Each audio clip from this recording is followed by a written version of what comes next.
बात करते हैं भारत के इलेक्शंस की। 19 अप्रैल से 1 जून तक भारत में इंतखाबात हो रहे हैं और ये इंतखाबात 7 मरहलों में होंगे। नरेंद्र मोदी तीसरी बार भी वजीर आजम बनने के लिए पुरुमीद हैं। ये इलेक्शंस क्या रुख ऐसा है कि जो कि लेंगे और भारत को किस रास्ते पर लेकर जाएंगे, इस हवाले से बात करेंगे। ए.के. मिश्रा साहब हमारे साथ मौजूद हैं, पॉलिटिकल एनालिस्ट हैं, भारत से हमें ज्वाइन कर रहे हैं। अस्सलाम वालेकुम मिश्रा साहब। नमस्कार जी। नमस्कार जी, गुड मॉर्निंग। ए.के. मिश्रा साहब, ये बताएं कि सबसे पहले तो जो पहला आर्टिकल जब कल हम इंडियन इलेक्शंस के हवाले से मैं सर्च कर रही थी और पढ़ने की कोशिश कर रही थी, तो पहली चीज जो मुझे नजर आई वो थी will these elections B free and fair. इसके हवाले से पाकिस्तान में तो खैर ईवीएम नहीं है, लेकिन इंडिया जो है बड़े अरसे से ईवीएम मशीन्स के थ्रू अपने इंतखाबात कराता है। ईवीएम मशीन्स के हवाले से वहां पर तशवीश पाई जा रही है? नहीं, देखिए मोहतरमा, मैं आपको एकदम क्लियर कर दूं, इस तरीके के आरोप नेशनल और इंटरनेशनल मीडिया में लगते रहते हैं कि यहाँ पे जो इंतखाबात है, जो इलेक्शंस है, वोटिंग है, वो रिग्ड किए जा सकते हैं या किए जाते हैं। ऐसा नहीं है। इसके बहुत सारे एग्जाम्पल मैं आपको दूंगा। बहुत सारे कोर्ट केसेस हुए या ट्रायल किया गया, चैलेंज किया गया। जिन लोगों ने ये बोला कि रिगिंग या कुछ हेरा फेरी यहाँ पे पॉसिबल है, तो उनको चैलेंज किया गया कि इलेक्शन कमीशन ने किया कि ये ईवीएम रखी है, आप आकर के यहाँ पे दिखाइए, लोगों को, पब्लिक को दिखाइए। कोई नहीं आया। दूसरी इंपॉर्टेंट चीज मैं ये बताऊं कि अगर वन साइडेड ईवीएम वगैरह में कुछ फिटिंग होती है, तो बहुत सारे बम्पर वोटों से विपक्ष के भी जो प्रत्याशी होते हैं, अपोजिशन के जो लीडर्स हैं, कर्नाटका में अपोजिशन जीती है, कांग्रेस जीती है, हिमाचल में जीती है।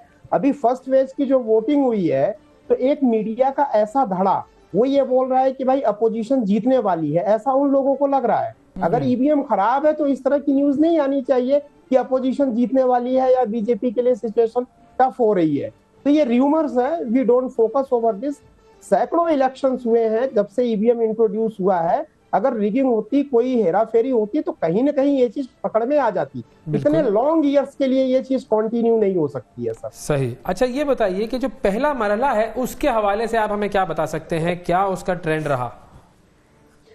देखिए, वोटिंग जिस दिन थी 19 अप्रैल को, तो शाम को 6-7 बजे तक या उस दिन रात को 10 बजे तक जो भी खबरें आई, जो भी एनालिस्ट बैठे हुए थे, वो एक्चुअली वोटिंग का एग्जैक्ट डाटा या क्लियर कट डाटा आया नहीं था। ठीक है। वोटिंग कितने % हुई, ये सारा डाटा कल शाम तक आया हुआ है, क्योंकि यहाँ पे प्रोसीजर्स बहुत लेंदी होता है, क्योंकि वोटर्स बहुत ज्यादा हैं, तो इलेक्शन कमीशन जो है डाटा भी डिले से देता है। तो उस वक्त जो लोगों ने एनालिसिस की, एक इस तरीके से ये लगा कि हाँ भाई, यहाँ पे जो है बीजेपी जो है थोड़ा टफ फाइट है बीजेपी के लिए। लेकिन अभी देखें, अभी जब फाइनल फिगर्स हमारे पास आ गए हैं, तो 65% की वोटिंग है। पिछले साल इन सीटों पे 102 सीटों पे जो वोटिंग थी, वो लगभग 69 यानी 70% के आसपास थी। तो 4%, लगभग 4.5% वोटिंग कम हुई है। तो 4.5% वोटिंग कम होने का मतलब ये नहीं है कि कंपटीशन कम हो गया या इलेक्शन वन साइडेड हो गया। तो बीजेपी या कांग्रेस किसी के लिए भी ये बोलना, हाँ, ये बोला जा सकता है कि थोड़ा सा वोटरों का रुझान फर्स्ट फेज में कम हो सकता है, लेकिन कंपटीशन कम हुआ या अगर किसी की पॉपुलैरिटी है, चाहे बीजेपी की पॉपुलैरिटी रही हो चाहे कांग्रेस की, वो कम हुआ है, मुझे वो नहीं लगता है कि यहाँ कोई ऐसी चीज है। मैं समझता हूँ कि स्पेशली मैं बोलूँ इसमें और आगे भी जो अभी होने वाले हैं, 4 जून तक जब तक फाइनल डाटा नहीं आएगा, तो बीजेपी की लीड रहेगी and there are the solid reason. मैं सारी चीजों को नकार देता हूं। मैं बोलता हूं कि विपक्ष के हिसाब से, अपोजिशन के हिसाब से हर चीज सही है, लेकिन अगर आपका बेस बहुत मजबूत है, बीजेपी के पार्टी को आप देखें तो उनके कैडर है, उनके पास फैसिलिटीज है, एक लॉन्ग आइडियोलॉजी है, तो अगर आपका बेस मजबूत है तो उसको हिलाना रिजल्ट में कम ज्यादा हो सकता है। मे बी पॉसिबल कि बीजेपी जो है, जहां कोई बीजेपी का कैंडिडेट 4 लाख वोट से जीतता था, वो 1 लाख वोट से जीते, मार्जिन, विक्ट्री का मार्जिन कम हो सकता है। लेकिन अभी भी मुझे ये लगता है कि जो एज है वो बीजेपी का है। अच्छा, ये जो आपने कहा कि बीजेपी जो है वो एज अ पार्टी स्ट्रांग है, उसकी एक कैडर है, उसके अंदर लेगेसी तो कांग्रेस की भी थी। कांग्रेस जाहिर है एक बहुत बड़ी, बहुत पुरानी जमात, सबसे पुरानी जमात कह लें उसको भारत की, और आज राहुल गांधी जो है वो किस हाल में है? हाँ, देखिए, ये सभी पॉलिटिकल पार्टी के साथ होता है। कांग्रेस अब जब बनी थी, आप देखिए आजादी के पहले एओ ह्यूम ने जब स्थापना की थी, तो लगभग 100 साल 80 साल के बाद वो सत्ता में आए थे। मतलब फर्स्ट प्राइम मिनिस्टर जो हमारे बने थे, श्री पंडित जवाहरलाल नेहरू जी। तो कांग्रेस ने लगभग 60 साल तक जो है यहाँ पे राज किया, वो सत्ता में रहे, लेकिन कांग्रेस कमजोर भी हुई तो ग्रेजुअल हुई। देखिए, उतार और चढ़ाव दोनों ग्रेजुअल होता है, स्पेशली कोई पार्टी, कोई सिविलाइजेशन। तो कांग्रेस में कमी आनी आज के 30 साल 40 साल पहले से शुरू हुआ, जब रीजनल पार्टियां, जैसे बंगाल में देखेंगी तो सीपीआई, मार्क्सिस्ट पार्टियां, फिर यूपी में देखेंगी समाजवादी पार्टी और बसपा, बीएसपी, या फिर आप बिहार में देखेंगे तो वहां पे भी रीजनल पार्टियां, आरजेडी, साउथ में भी देखेंगे तो ये रीजनल पार्टियां भी ग्रेजुअल आई। यानी कि कांग्रेस विलिंगली अनविलिंगली, जैसे कांग्रेस ने ये पहले सोचा कि भाई चलो बंगाल हमारे हाथ से गया, कोई बात नहीं, सेंट्रल में या मोस्ट ऑफ द स्टेट में हम हैं। ये इनको, लोगों को, केवल कांग्रेस को नहीं, किसी को भी पता नहीं चलता है। जैसे एक बीमारी होती है आपके शरीर में, धीरे से आती है, वो धीरे धीरे ग्रेजुअली बढ़ती है और आप इग्नोर करते रहते हैं कि कुछ नहीं होगा, और एक टाइम के बाद जाके वो आउट ऑफ कंट्रोल हो जाती है कि डॉक्टर भी। तो कांग्रेस के अंदर जो कमी आई 2010 में भी देखिए, ये सेंटर में थे, स्टेट में फोकस करना छोड़ दिया, माइक्रो लेवल पे इन्होंने फोकस करना छोड़ दिया और ये सेंट्रल पे चलते गए, और इनकी डिपेंडेंसी फिर मिली जुली सरकार में होने लगी कि कंबाइंड सरकार, सपोर्ट लेके सरकार बनाना।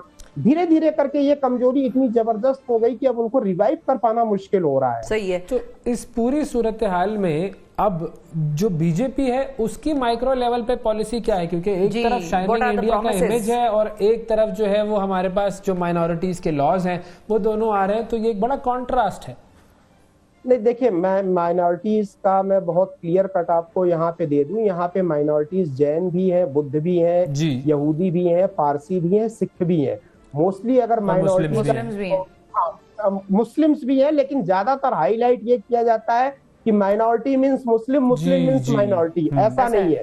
तो हम जब भी बात करेंगे तो माइनॉरिटी के जो और भी हैं, जैन वगैरह, उनके भी वोट है और उनकी भी इकोनॉमी में बहुत जबरदस्त कंट्रीब्यूशन है, सोशल फैब्रिक में वो बहुत मजबूत तरीके से एक धागे की तरह वो है, वो बेस है।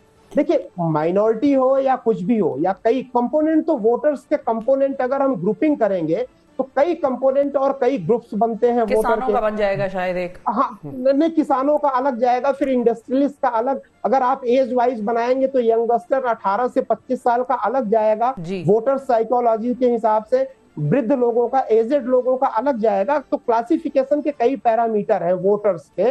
तो अगर हम सारे पैरामीटर को देखें, चाहे बिहेवियर पे देखें या मुद्दों के ऊपर पैरामीटर करके देखें, 2014 में भी चुनौतियां यही थी। देखिए, भारत में जो चुनौती है अभी इलेक्शंस के लिए, वेस्टर्न इलेक्शन के पैटर्न से हमें नहीं देखना चाहिए। वहां चैलेंजेस अलग हैं, वहां मुद्दे अलग होते हैं।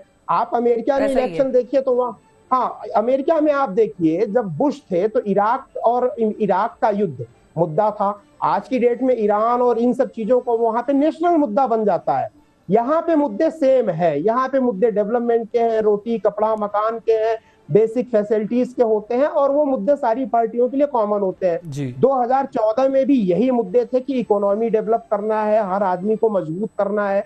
उसी मुद्दे के बेसिस पे जो है ये बीजेपी वाले कांग्रेस की इस्टेब्लिश गवर्नमेंट को हरा करके आए थे। 2019 में भी जीते।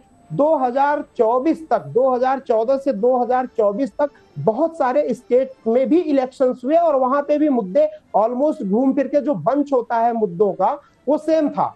वहां पे भी ज्यादातर जगहों पे इनकी विक्ट्री मिली।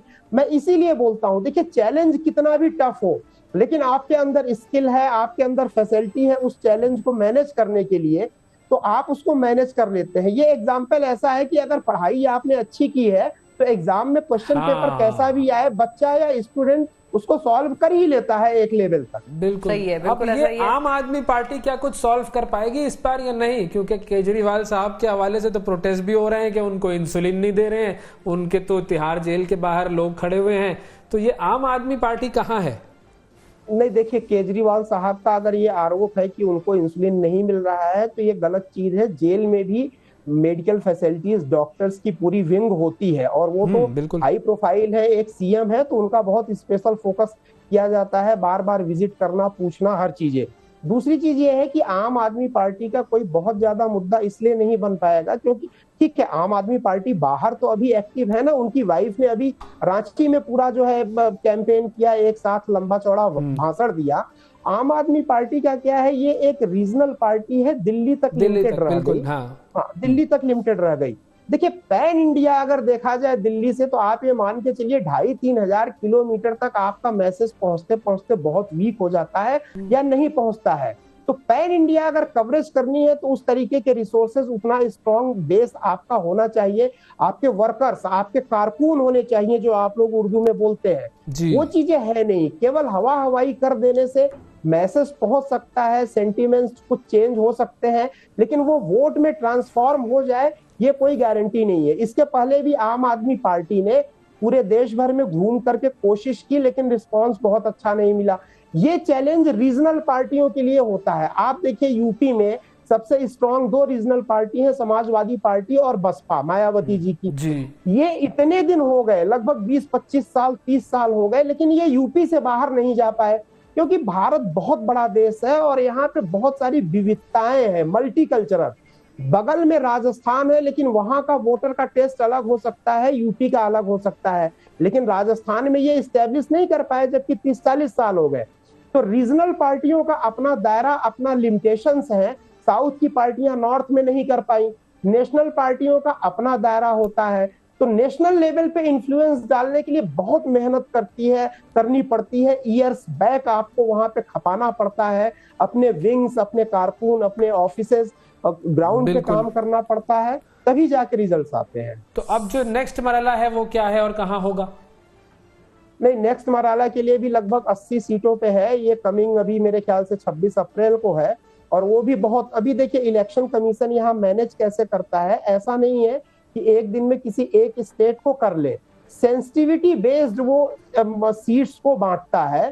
तो जो ज्यादा सीट सेंसिटिव है, जैसे एक दिन में कभी 102 सीटों पे वोटिंग हो गई, तो मतलब इलेक्शन कमीशन ने समझा कि उनके पास सेफ्टी, पुलिस वगैरह की फोर्सेज है, वो मैनेज कर सकते हैं। अगर ज्यादा टफ सिचुएशन है, रिगिंग वगैरह ना हो, ये चीजें ना हो, और मतलब कोई वायलेंस वगैरह ना हो, तो वो सीटें कम भी कर सकती हैं, क्योंकि कुछ टाउन्स या कुछ सीटें ऐसी होती है जहां पे वोटर्स बहुत ज्यादा होते हैं, माहौल बहुत सेंसिटिव होता है, तो नंबर ऑफ सीट्स कम हो सकता है। और अब की बार इसीलिए 7 स्टेप्स में 7 फेजेस में इलेक्शंस को बांटा गया है। ये सबसे लंबा इलेक्शंस है भारतीय इतिहास में, और वो इसलिए किया गया है कि ताकि इलेक्शन फ्री हो, फेयर हो और पीसफुल हो, because of India is the largest democracy in world. हम एक नजीर भी प्रस्तुत करेंगे, हम एक नजीर भी अब की बार पूरे दुनिया को देना चाहते हैं, डेमोक्रेसी और इलेक्शंस को कैसे मैनेज। यू इमेजिन 90 करोड़ यहाँ पे वोटर्स हैं, 90 करोड़ तो पूरे यूरोप की पॉपुलेशन नहीं है। बिल्कुल बिल्कुल। तो इस पूरी पॉपुलेशन के साथ किस तरीके से मैनेज होता है, ये एक बहुत इंटरेस्टिंग एक केस स्टडी है जी। थैंक यू जी। ए के मिश्रा साहब हमारे साथ मौजूद थे और इंडियन इलेक्शंस के हवाले से उनसे बात हो रही थी।